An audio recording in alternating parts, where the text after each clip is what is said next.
Well, there's plenty of ways to be dramatic and have hot takes here in the off season. And Jake and I went through the ACC, Big 12, and SEC, picking our winner, player of the year, coach of the year, and our biggest disappointment. And we went through that in our previous episode. So if you want to check that out, go check that out. And then we're going to finish, kind of round it out today with the Big 10, Big East. And so let's go and kick things off with the Big 10. Sam, who's your Big 10 projected winner? I'm actually with the Merck injury for Illinois. I've got bigger question marks on Illinois. I think they were my runaway before that injury. Mm-hmm. I don't know how deep into the season that's going to go. I don't know how serious it is. I mean, it's a surgery, so you know, like it could be horrible. It could be not that bad. They've been pretty close to the vest on everything. So with that said, I'm going Michigan State. Michigan State's got all the pieces. They've got a good class. They've got good returners. They got good scoring. They got the best point guard in college basketball right now. So for me, like, they're kind of like a runaway right now. Like, Michigan's going to have some question marks. They've had obviously some attrition, some coaching changes, some people leaving because of the coaching changes. You got UCLA, which is always a big question mark. Does Mick Cronin even want to coach there anymore? Nebraska, I think, is going to be competitive again. Iowa is going to be dangerous. Purdue, question marks. IU, even more question marks because it's a brand new roster once again. So give me the consistency. Give me, the old man to lead them back into the glory of, Big Ten titles, Big Ten tournament titles, and potential Final Four this year. Especially with it being in Detroit, big opportunity for some magic there. Jake, what about you? Yeah, I'm full on the Michigan State train. I think they're not getting enough credit for how good this roster still is. And like last year, we started to come down on him a little bit after the Caleb Glenn injury, and like he's back. Kurt Tang keeps playing like he did at the end of the year, and then you still have probably the best point guard in basketball running your show for his fourth year in a row. The guy's going to put up ungodly numbers, comes up big, plays good defense. You also have Cam Ward coming back, and there's some talent coming in with some freshmen, but you have probably the best coach in the Big Ten also leading them. So it seems fairly easy, especially with the Illinois injury and the Michigan. But like Michigan's a giant question mark because you don't know what the coach is going to do and if the talent is going to mesh together automatically like last year's did under Dusty May. And I don't think they're near as talented as they were last year. No. So like I said, there's a lot of special things that can happen here for Michigan State. This one seems fairly easy. Yeah, Michigan State's who I went with as well. Obviously, kind of like what Sam said, Illinois is that's who I would love to see win it. But and it's still possible. But Merck needs to give. Which I mean, I think he had surgery a couple weeks ago. Yeah, a couple weeks ago now. So I mean, there's still a chance that he could be back, right? Are they still having some promise that there's some potential? I just don't know with a foot injury like that. That's tough. I think it's as broad as JT Toppin. Like even if he does come back, it's in conference play. There's going to be a ramp up. So I don't know. Yeah. Maybe they're more dangerous in the conference tournament than they are for the actual conference title. Let's see, Sam, what about player of the year for you? I think player of the year is a runaway. It's Fears, 100%. Yeah, that's what I picked. I don't believe that he will set the all-time assist record this year, but if he does come back for a fifth year, which he will have the option to do, I think he will absolutely destroy the career assist record. Obviously, both Big Ten and throughout college basketball. This is his year to shine. This is his team. Izzo's got trust in this kid. This is like what Braden Smith was to Matt Painter, is what Fears is to Izzo. He's given him the keys. He's got all the tools. Kid can dish. Kid can score.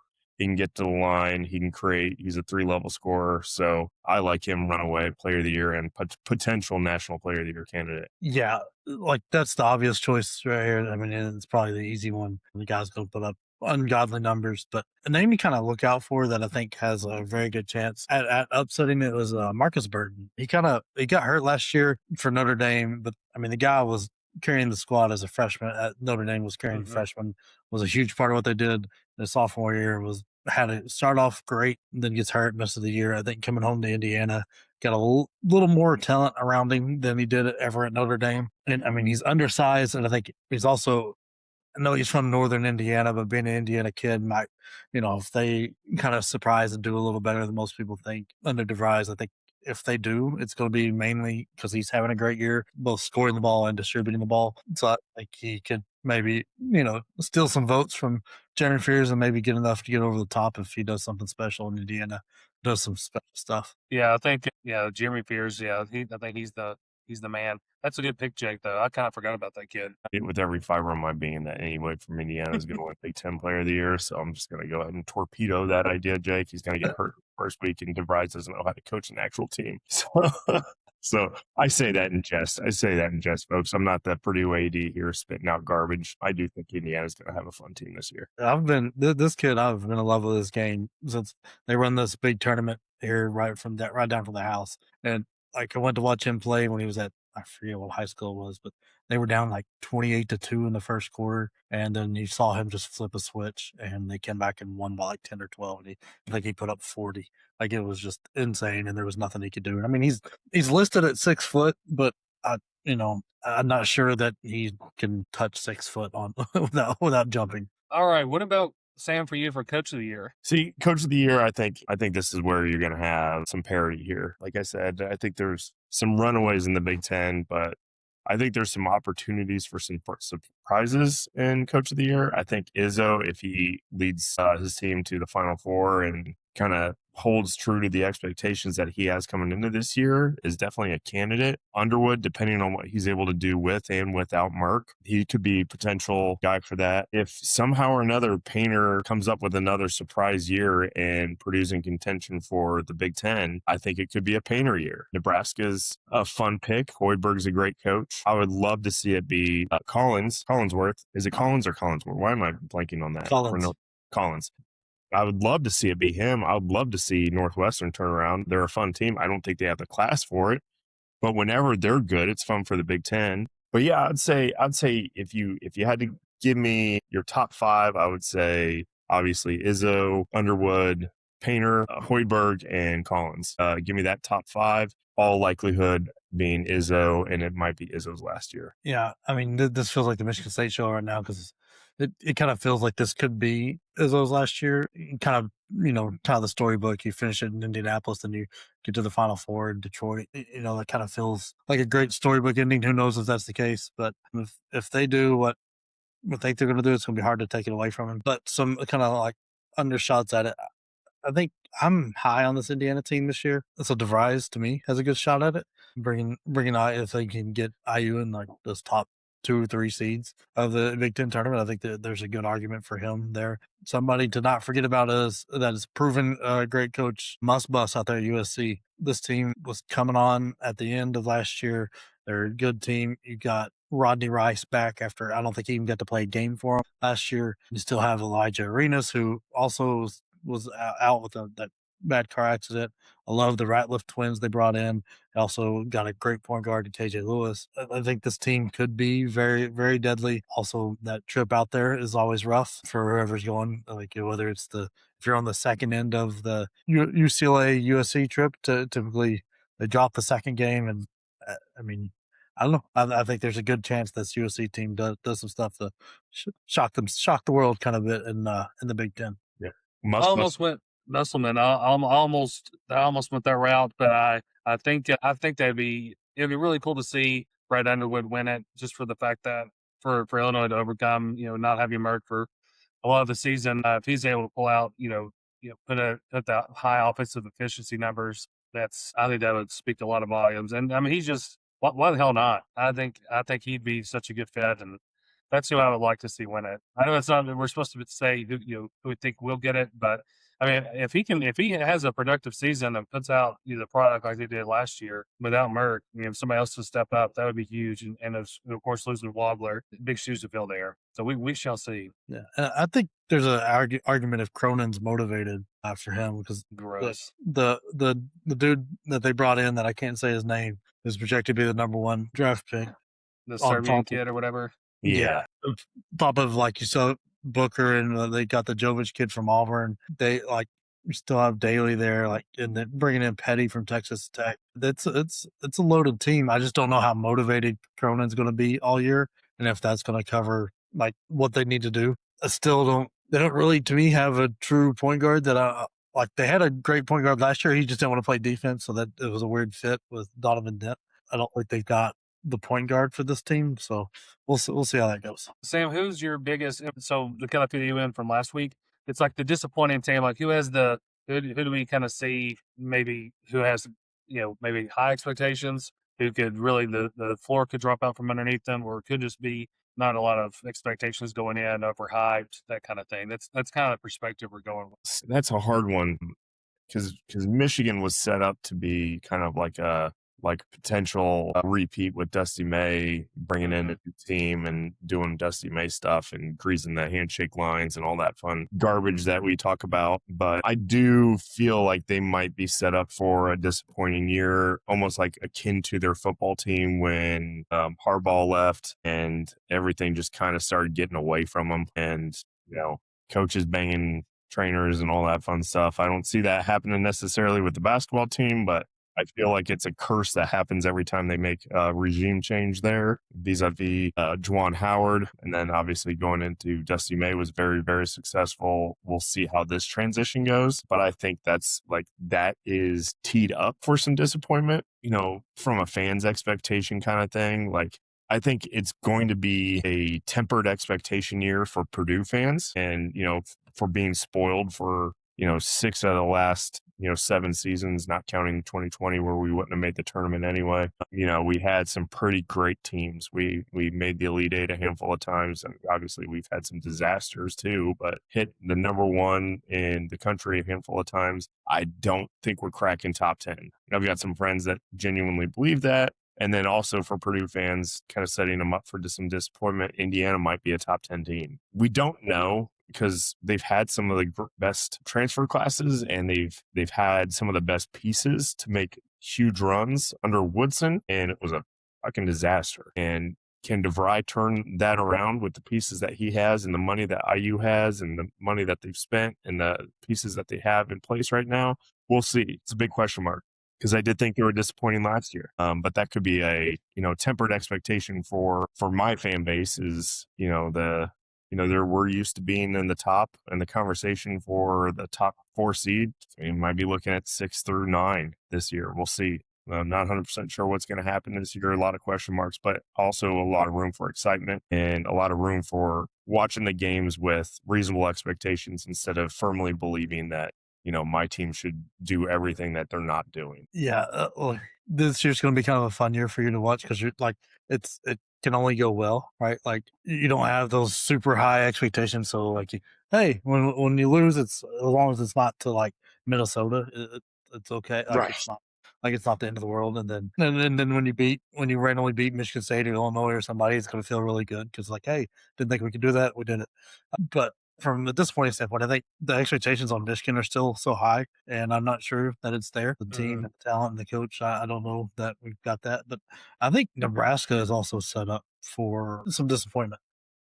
If that, like, especially at home, those threes aren't falling like they were last year, they get waxed by several teams. And I mean, I know they're an older team and they're bringing a lot of the stuff back, and Hoiberg's a good coach, but it tends to happen with teams that shoot a lot of threes. If there's a 5-6 game stretch where they're shooting in the low to mid 30s, they could drop down that list in a hurry because like the Big Ten is a very talented conference this year. I don't know that it's got so after the Merkovich injury, I don't know that they've got the top dog kind of deal, but they're a very talented conference, and so that they could get buried in a hurry if they go cold, or if that defense isn't working just right.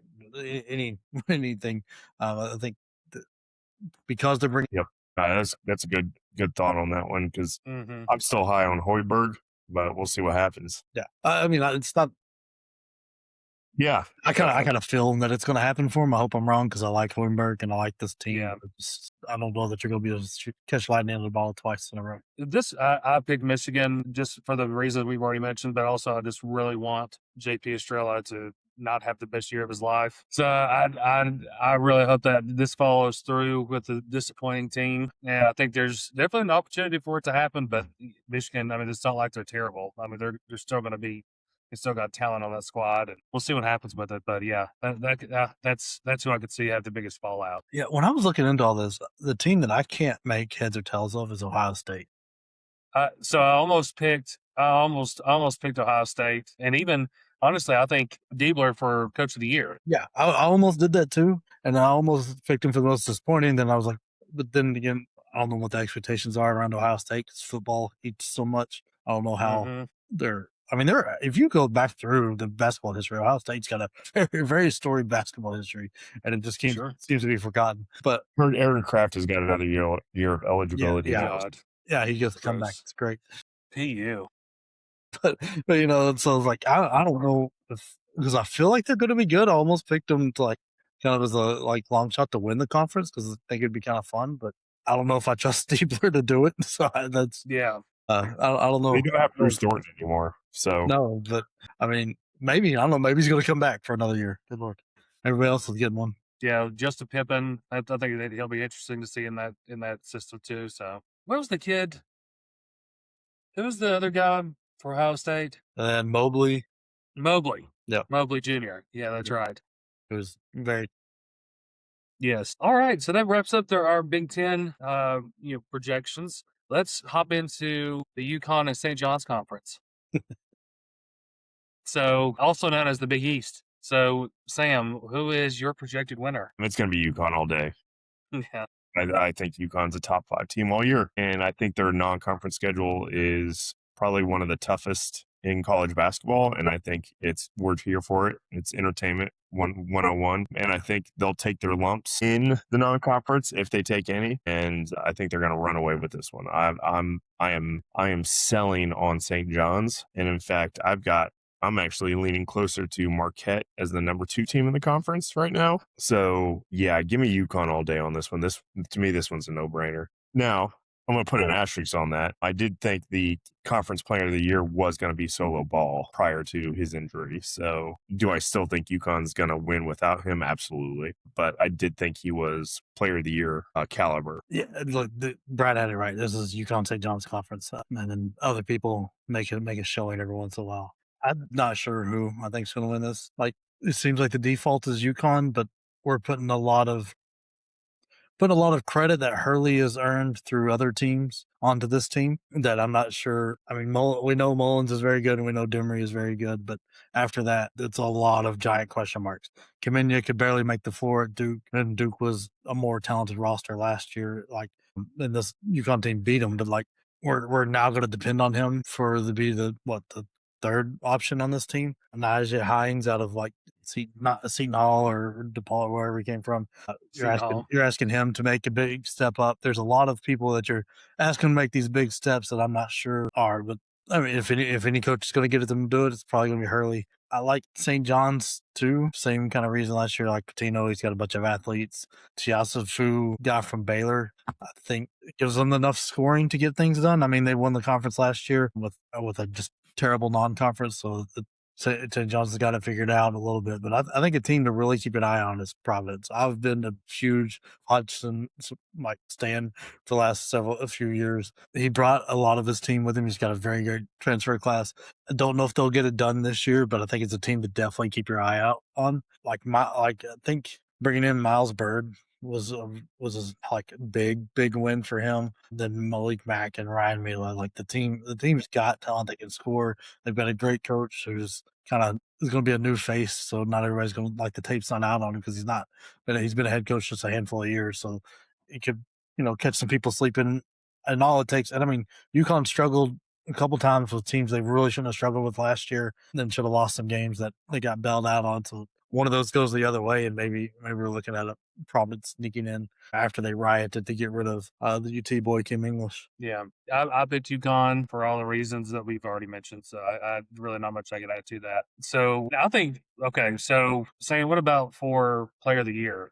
Okay. You already kind of mentioned who you thought it could be, but obviously due to injury, that's. Yeah, I was on Solo Ball just Mhm. because I feel like he was the stir that or the straw that stirs the drink. I am fucking tired. But I'm gonna stay in UConn here, and I'm gonna go Braylon Mullins. And I think he is an offensive talent enough where he can make that team dangerous at all times. I think he's put on some size. I think he's worked on his game. He's developed. I think he's a first-round pick. I think he's a lottery this year if he so chooses. I think he's got the piece there. Like, I think his game is there. It's a matter of, does he take that step? If he takes that step, he is the conference player of the year, in my opinion. I think it runs through him. If he doesn't take that step, then we're asking if he needs to come back for a junior. Yeah, it's hard to argue against Mullins has a good chance, especially after ball goes. But I think Denley is going to steal enough of the spotlight for him. It's going to make it hard for him to win it. I think he's just got too talented of a backcourt pairing there. It's kind of why I like Teosifu from St. John's to do this. So I think that is they're going to be their offense. It's going to be loaded through him, and I think he's going to put up some ungodly numbers when it comes to rebounding and things like that. Because the rest of everybody is more outside oriented, where he's powerhouse in the middle. Also, I think keep an eye out on Miles Bird for Providence. I think he, with Hodgson, can do something special. I mean, the guy was doing great things at San Diego State when they made their Final Four run and championship run. Like, put him on this where he's going to be centered. I think could do something special if Providence cooperates. Unfortunately for guys like Bird and all that, the Big East is falling so far off that there's not a lot of great chances to show out in big money games. So actually, I'm keeping it within UConn as well. Silas Demery, I think he's just a dog, and now that he's going to have to be the man, I think that this is like he's not scared of this challenge. He's not. I think he'll welcome the spotlight. I don't think he's going to be the lights are going to be too big for him. He's a winner. He's just a straight stud. So Y'all proving my point for me. Y'all splitting votes, and then one buddy's going to come in and win. Yes, there you go, Jake. There you go. What about this? I think this is a really tough question. Probably maybe one of the toughest of our conference previews is Coach of the Year for the Big East. Let's go ahead and eliminate Patino and Hurley. Just get them out of the conversation, because I feel like we could just be like broken records here. Right. Shaka's embraced the portal this year. Not better than anybody else in the country by any means, but it shows growth in his willingness to adapt. It couldn't have gone worse for him last year. It went horrible last year, and he's had in the recent years top 10 teams pretty consistently. Mm-hmm. I think this Marquette team could be dangerous in this conference. Nationally, I'm not 100% sure, but within the conference, yeah, dangerous. So give me Shaka. Give me Shaka to surprise everybody and leapfrog Patino and Hurley, assuming that the basketball gods don't favor them for some god-awful reason this year. But if we're being realistic, it's going to come down to the big two. But my dark horse here is Shaka. I like Patino Jr. here, little Patino. I think Xavier. He had a rough year last year, and we knew it because the cupboard was bare. I think he got some guys in this year, and I think he's a pretty good coach. And if he kind of leapfrogs some teams up and gets into that upper top four there, I think the argument is really good because the expectations are at the floor right now. So I think, letting him jump up with Xavier would be, it could be kind of fun and be a fun story too. But if I'm picking, I'm going to go Hodgson. I'm a big believer in him. I think he's a great coach. Nate Oates his offense hasn't been the same since he left too. So I think he was a big driver there. And so that's my guy. I think has the best chance to win it. If we're not going to credit Hurley or say Big Patino for winning the conference, if we're not going to give him that credit, then I think he's the next one to go. I like how you kind of snuck around there and got a Patino the conversation. Right. Got to. I will say in the family. Basketball is better when Xavier's good. Yeah. Especially when Cincinnati and Xavier are good. That is something to stop what you're doing and watch that game. Yeah, because then that means the shootout means something, and that's a fun matchup. So I went with Brian Hodgson, and I think I took at it from a perspective of that there's such a huge opportunity to turn Providence around compared to they just kind of came out of a dumpster fire. And I think that he's the man to do it. And we've been honestly really bragging on him a lot. But I think that for the sake of the Big East, they need him to be the next, the guy. They need another guy to come in there in the mix. And I feel like he fits that mold really well. And so they need to bring up another kind of a top name, kind of to improve his brand, to overall help the brand of the Big East. That's the way my perspective is. I mean, not saying he wouldn't deserve it. I'm not saying it would be, you know what I'm saying? Like it would be in jest. I just think that it would be wise for the Big East to give him a little bit of a lean, just to have another team, just because they need some more top level teams to be playing. Has there been a bigger swing and miss coaching move than Ed Cooley moving to Georgetown out of nowhere? Like, No, he totally volunteered for that. It's not Yep. like he was run out. Providence was doing very, very well. He was beloved there, and then he just up and leaves, and now Georgetown's just can't get out of the gutter. Yep. Very true. Back Patrick Ewing. Or Thompson. And then Thompson's kid tried to coach him and it just struggled mightily as well. Do you guys remember last year when I kept calling Louisville's old coach Kenny Powers? Yes. I do remember that. Butcher some names. Sam, so what about your disappointing team for the Big East? Is this going to be just an absolute swing out of left field? St. John's. I think they have the potential to be one of the best teams in the country. I could also see this as Kentucky 2025, 2026, 2.0. A lot of athletes, a lot of pieces that just for some reason don't work. I think they have more potential to be a letdown than any other team because every other team in the Big East has effectively consistently been a letdown. So give me one of the teams that are actually high expectations to kind of maybe tank a little bit, and it's the St. John's team because I don't feel like they're constructed as well as UConn is. Now, to Jake's point, you got Mullins, you got Silas, and then you got some question marks. I think there's obviously there's room to be pessimistic there. So give me St. John's as the disappointment. The athletes don't know how to gel together, and it crashes and burns. Jake, what about you know my points for you. Yeah, I'm stupid.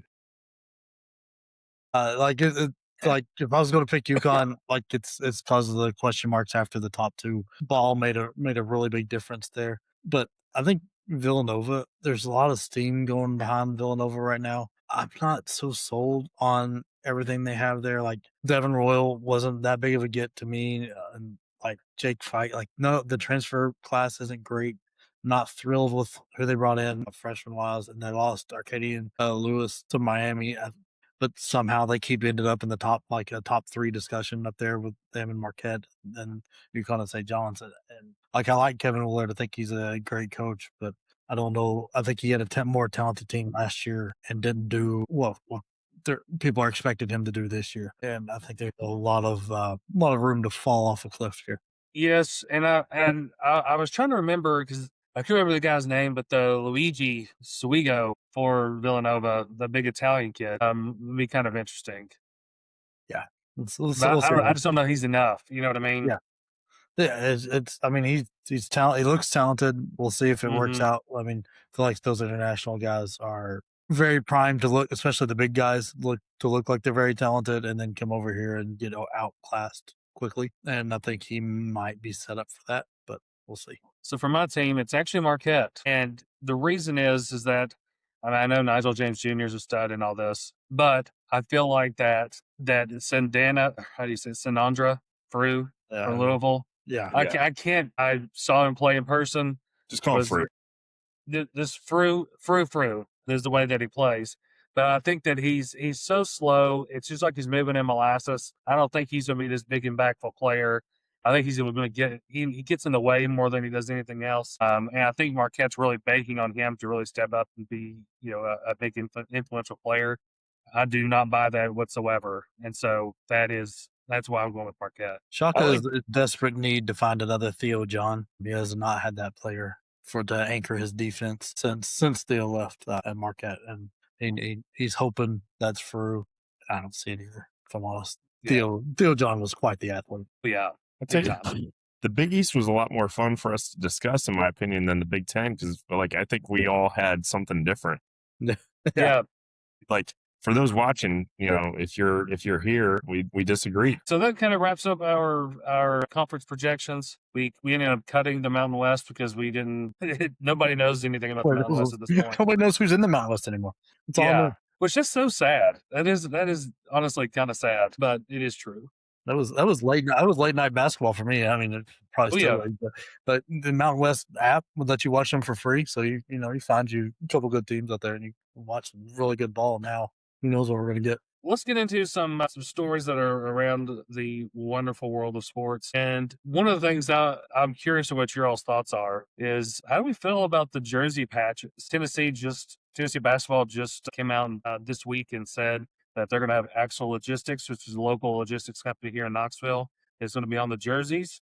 Well, shocking that wasn't And Pilot Flying J. what? It was shocking that wasn't Pilot. Oh no, I figured it would be Pilot, and when I heard it was Actual Logistics, I was pretty surprised. But curious to hear y'all's thoughts about the trend now with jersey patches. It was a matter of time. That's yeah. There's Right.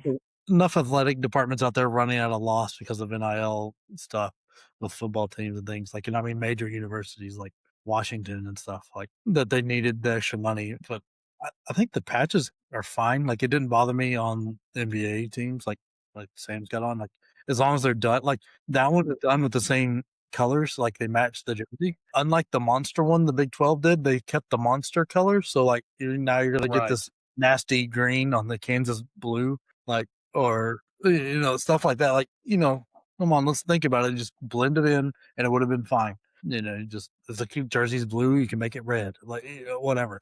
Like, it's not, because that nasty green's gonna show up on the purple of Kansas State and TCU and all that now. Like, it's, I think there's good ways to go about it, and there's bad ways, and I think the Big 12 and Monster did poorly. But it is neat that the conference decided on one. Yeah, I like that better than individual teams for sure. How much Monster paid for that? Because that's some big brands. Yeah. Out there, Well, like, Monster's going basketball on. wise, there's If massive brands. if you saw the trash cans at my warehouse, it is, white and black Monsters all over the place. There can't be any drywall anywhere near a Big 12 school now. From what I understand. No, but No, and the team's mascots are going to wind up all being Chads. what would be the funniest combo? Like, like Budweiser on BYU or something like that. That would just be hysterical to me. It would be Blue Yeah. Chew. Or Get BYU sponsored by Blue Chew. I want to see what happens. I was thinking BYU and like Trojans. Yeah. Or like UCLA picking up the Trojans, and so they have to, like, they've got, they got the Trojan. No, it'd be, I don't know. There's some fun combos out there if we got them into it, like, or just foolish ones. Like, Arkansas is already kind of considered backwoods, so putting Walmart on there is going to be kind of funny anyway. Mm-hmm. And just people of Walmart, and it's just Arkansas basketball players. That'd be stuff I would do. Yeah, I think, and yeah, I'm with you all. I think it was just a matter of time, and I like, for example, for Tennessee, Axel Logistics, it's an orange patch. It blends in with the jersey. That looks fine. Well, speaking of jersey, the fun announcement, did you see this today, that we're going to get Alabama and Tennessee both wearing, for at least the next two games, home Love it. colors. So you're going to have the orange versus the crimson of the football games. That's going to be incredible. That's just I'm so excited. fantastic. It's so cool. I'm not unsure why we ever went away from it. I don't know why on earth you would ever stop that. It's because you're not going to get confused as a ref with those two colors out there. It's not like they're anywhere close to each other. Yeah, pretty fired up about that one, and I saw the news that dropped today. Yeah, that's gonna be really, really cool. I think it's the first time that it'll happen, and it's been like 60 years. Yeah, or something like that. Something wild.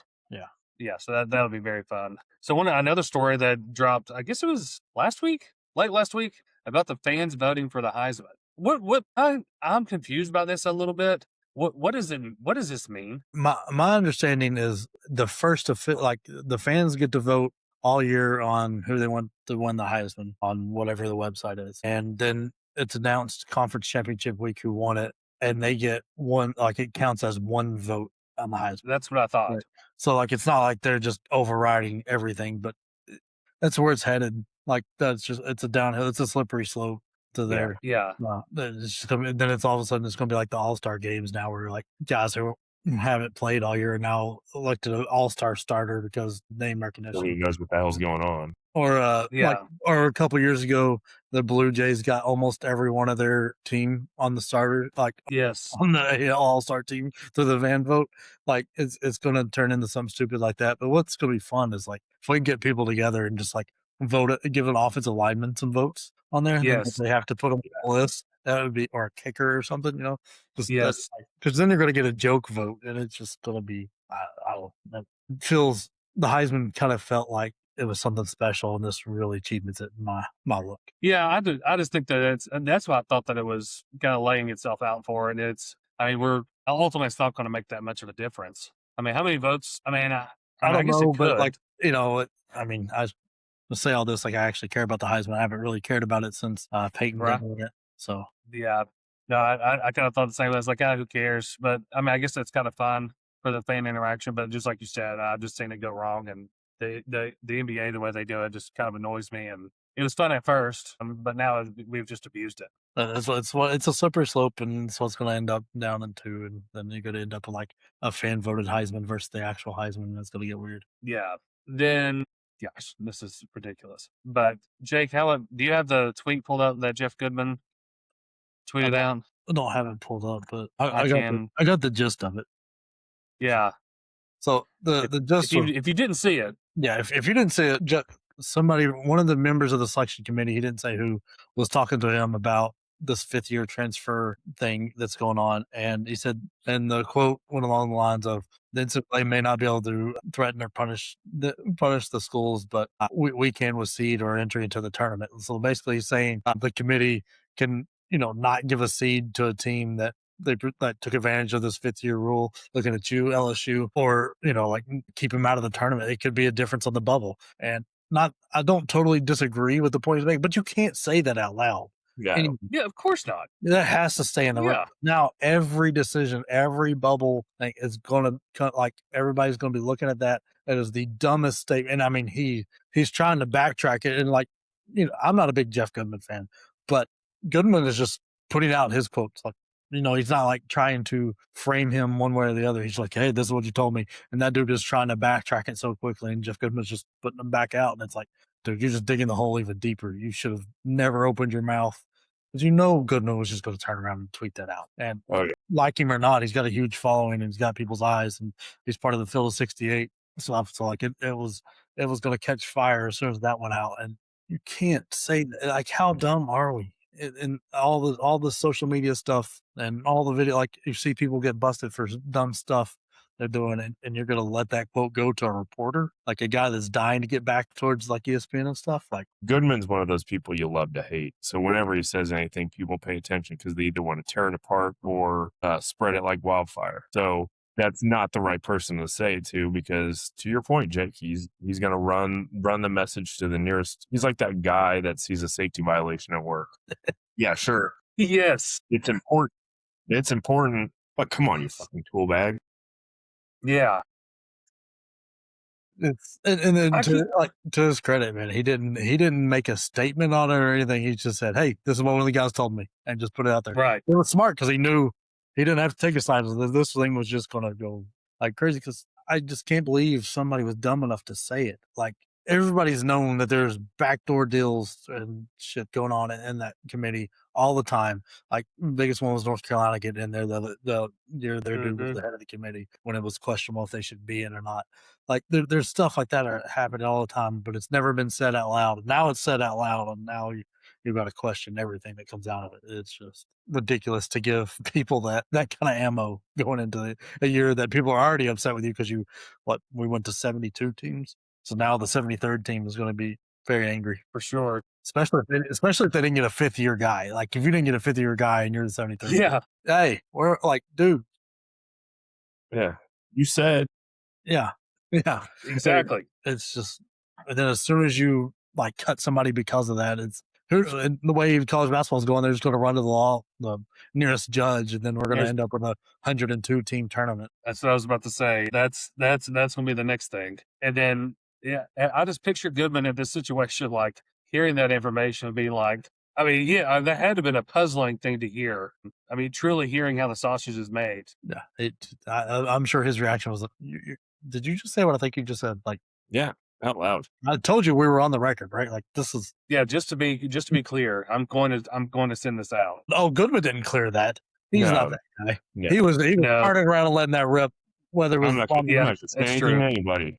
I think it had over 1 million views or whatever. Yeah, it's ridiculous. I mean, because I know Ryan Hammer got in on it too. It's just absolutely nuts that it got said. Like I said, everybody's known that stuff like that's gone on behind those closed doors, but it's never made it out until now. Yeah.